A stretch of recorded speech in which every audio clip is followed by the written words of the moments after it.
Boa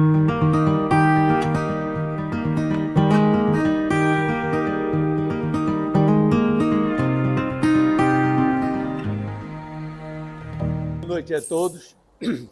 Sejam bem-vindos à casa do Dr. Bezerra. Antes de iniciar, conversar propriamente dito sobre o tema de hoje, só queria justificar a ausência da água ali.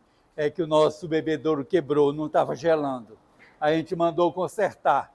Então, provavelmente, na próxima quarta-feira ele já vai estar aí pronto. A gente colocou aquela água, é água mineral, viu? Está lá, quem quiser pode se servir. E a gente fica muito contente, mas muito feliz mesmo de estar com vocês aqui, nos ajudando, nos cedendo energia para todo esse trabalho. Isso aí é atividade de quem trabalha mesmo, né? E é o assunto nossa conversa hoje. Ela está baseada no capítulo 20 da Doutrina dos Espíritos, do livro Evangelho segundo o Espiritismo, que são os trabalhadores de última hora. Mais especificamente sobre os trabalhadores do Senhor, os trabalhadores de Jesus. Quando Jesus pronunciou, através do Evangelho de Mateus, relatado para nós, as bem-aventuranças, ele encheu todo este planeta de uma maravilhosa atmosfera transformadora. Porque se a gente for olhar cada uma das 9 bem-aventuranças, a gente vai ver quanto poder ele fala que nós temos. O quanto a gente pode fazer uns pelos outros. O quanto de maravilha pode ser transformado por simples ações nossas no nosso dia a dia. E isso aí vem ao encontro justamente daquilo que a gente quer falar hoje. Porque se nós formos analisar a história depois que Jesus nos deixou fisicamente, que ele só nos deixou fisicamente, ele continua conosco sempre. O mundo como um todo experimentou uma avalanche de situações terríveis, de dominação do mais forte, na busca da materialidade, na subjugação de povos mais simples por aqueles que detinham a força. E tudo isso diz respeito à prevalência da matéria sobre o espírito. E essa situação veio se prolongando por quase 1 milhar de anos. Até que, no século XVIII, os povos esclarecidos por uma falange de espíritos encarnados chamados de iluministas, ou chamados de enciclopedistas, começaram a questionar essa dominação, essa exploração do mais fraco pelo mais forte, na apropriação indébita dos bens dos mais fracos pelos mais fortes, no enriquecimento ilícito dos mais fortes, querendo reter toda a materialidade em detrimento de uma população imensa. Então, essa era o estado do planeta Terra no advento da doutrina dos espíritos. Então, era esse o ânimo. Era um ânimo onde os povos mais frágeis começaram, através de sentimentos nacionalistas mesmo, a questionar os seus dominadores por que essa usurpação de direitos, por que essas coisas estão acontecendo, o que nós fizemos para merecer tanta dor. Nós, quando eu estou me referindo aos povos colonizados, e nós aqui no Brasil somos desses povos colonizados, somos desses povos usurpados. O que nós fizemos para merecer tanta dominação, tanta dor? E o Evangelho de Jesus essas bem-aventuranças que eu falei logo na frente, 9 bem-aventuranças, elas nos esclarecem exatamente o porquê disso. Tem um livro espírita chamado Brasil, Coração do Mundo, Pátria do Evangelho. Quando a gente ouve isso, aí a gente se enche de ufanismo. Poxa, eu nasci no Brasil, coração do mundo, pátria no Evangelho. Mas vocês sabem quem foi trazido para o Brasil para reencarnar aqui nesta terra maravilhosa? Os piores espíritos que habitavam o planeta Terra. Então, nós somos aqueles que mais precisam do Evangelho de Jesus. Nós viemos aqui para o nosso resgate pessoal. Isso é só um ponto. O mundo continua se desenvolvendo. E aí a civilização, no último século, conseguiu fragmentar o átomo, conseguiu ampliar a nossa visão do cosmos. Antigamente, a Via Láctea era o universo. Até que na década de 40 do século passado, um cientista chamado Hubble conseguiu divisar uma outra galáxia, a galáxia de Andrômeda, e de lá em diante foi havendo uma multiplicação desse crescimento do universo. Né? O universo que é a casa de Deus, é a morada dele, e onde habitam infinidades de espíritos, para a gente ver a dimensão disso aí. Aliado a esse conhecimento também, né, a gente vê que o homem produz conhecimento, e conhecimento positivo, mas muitas vezes o conhecimento do homem é desvirtuado. No século passado se promoveu a maior mortandade de pessoas. Primeira e Segunda Guerra Mundial mataram quase tanto que os anos anteriores todinhos de guerras regionais. Só 2 guerras. E nós continuamos nesse projeto de priorizar a satisfação das nossas sensações em vez da satisfação dos nossos sentimentos. Nós continuamos priorizando a materialidade. E aí a gente começa a olhar com outros olhos para aquelas pessoas que se projetam nas redes sociais. Aquelas autoridades de 5 minutos de existência, mas continuam sendo valorizados. Eu assisti uma reportagem onde um rapaz de 16 anos declarava que os pais dele e a irmã eram irrelevantes. Ele não conversava com os pais porque os pais eram irrelevantes. Porque os pais não tinham seguidores na internet. Quer dizer, só quem tem seguidor na internet é que é relevante. Olha só o absurdo.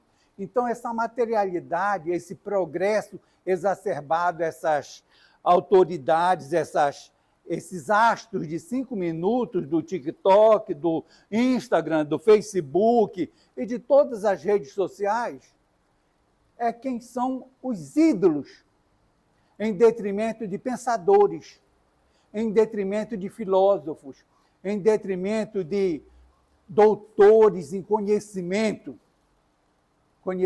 para a humanidade toda. E isso aí decorre do quê? Da vontade que todos nós temos de ser melhor ou ser igual àquele que se projeta. E a gente não conhece das dores daquele que se projeta. A gente não sabe nada disso. E a gente vê agora mais fortemente o ataque que é desprendido sobre a família. Vocês devem estar sabendo dessas coisas. Ideologias completamente equivocadas, sendo colocadas para substituir a família. E o único local, a única forma de se chegar a este mundo é através de um pai e uma mãe, não tem outro jeito. Então, por que isso? Por que vociferar contra a família, quando ela deve ser o cadinho onde todos nós somos abrigados, onde todos nós somos acolhidos, onde todos nós somos amparados? Por que destruir a família? Por que destruir o caminho que Deus propôs para cada um de nós, para que nós estivéssemos aqui? É meio absurdo isso aí.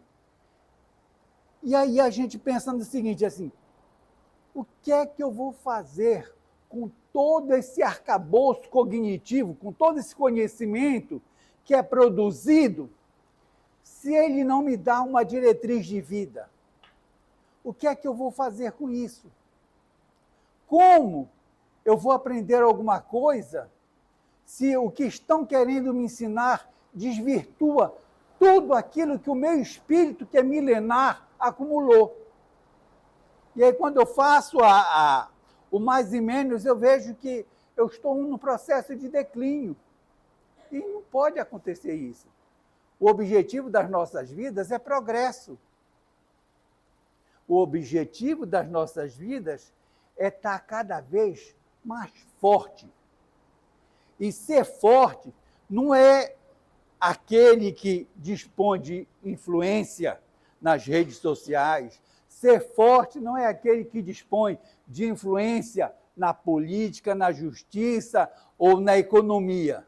Forte é todo aquele indivíduo que se conhece e sabe das suas necessidades mais íntimas. Necessidades essas que frequentemente não são materiais. Necessidade de afeto, necessidade de amparo, necessidade de amor, necessidade de carinho, necessidade de pertencimento a uma sociedade igualitária. É isso que nós precisamos. E de que forma a gente vai buscar essa sociedade? Trabalhando. E aí, no Evangelho de Jesus, nesse capítulo 20, eu vou pedir licença para ler para vocês. Não é no capítulo 20, é no capítulo 6, o Cristo Consolador.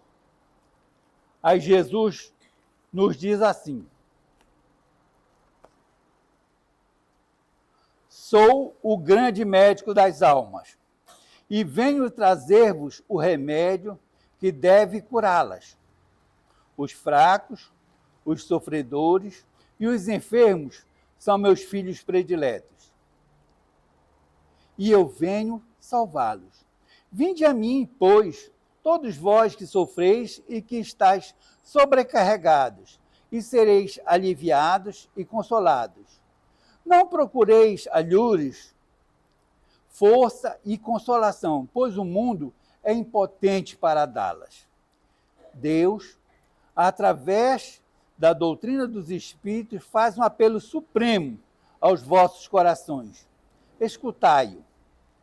Que a impiedade, a mentira, o erro, a incredulidade sejam extirpados das vossas almas doloridas, pois são monstros que matam a sede do vosso sangue mais puro e que quase sempre vos ferem mortalmente.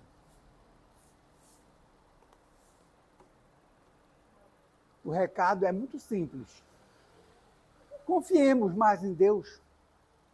Confiemos na mensagem do Espírito de verdade, que para mim é o Mestre Jesus. Confiança. Confiemos em todos aqueles que trabalham, e olha, são milhares de almas anônimas que trabalham para o soerguimento da humanidade. E quando eu falo de soerguimento, eu não estou falando de materialidade, eu estou falando de espiritualidade. E espiritualidade não é coisa só de religião. É sentimento. É concórdia. É bondade. é fraternidade, é olhar para as pessoas como a gente olha para um irmão. É benevolência, é perdão. E é disso que nós estamos precisando. Tá certo que a alimentação física é importante. Tem um ditado muito popular que diz assim: saco vazio não para em pé. É uma verdade. Então devemos agir para que todos tenham uma alimentação digna. Isso é trabalhar na seara do Senhor. Devemos agasalhar aqueles que têm frio, fome, sede. Tem que ser a nossa prioridade. Às vezes, até em detrimento até do nosso próprio usufruto. Mas não. Frequentemente, a grande maioria da população da Terra ainda vibra tão somente nas questões do instinto. Coisas que remetem a um planeta primitivo. E quais são essas coisas do instinto? Sobrevivência, reprodução e abrigo. Se tiver que prejudicar os outros, vai prejudicar os outros para ter isso aí. Isso não faz parte mais do nosso mundo. Nós não precisamos prejudicar ninguém. Deus nos deu força do trabalho. Que trabalhemos. Deus nos deu a força do progresso. O progresso está na lei do trabalho. Está na lei do próprio progresso. Trabalhemos para construir esse progresso. Nós não precisamos depender para sempre da caridade dos outros. Mas quando nós temos necessidade, vamos nos socorrer dela. E vamos fazê-la. Esse é o item mais importante. Hajamos com caridade.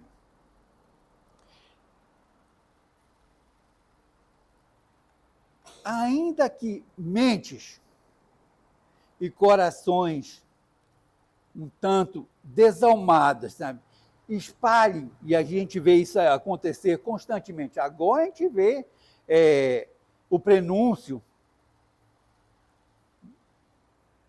como rescaldo dessa guerra da Ucrânia, de posicionamentos antagônicos, e fala-se até numa possível, não estou dizendo provável, né?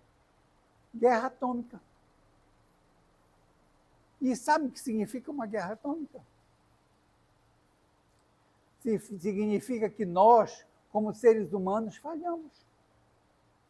Nós, espíritos que habitamos este planeta, falhamos. É muita dor. Então, todas as vezes que a gente semeia ódio, todas as vezes que a gente semeia distensão, todas as vezes que a gente semeia más notícias, nós estamos plantando ervas daninhas. Ervas daninhas junto com o alimento que vai poder nos sustentar.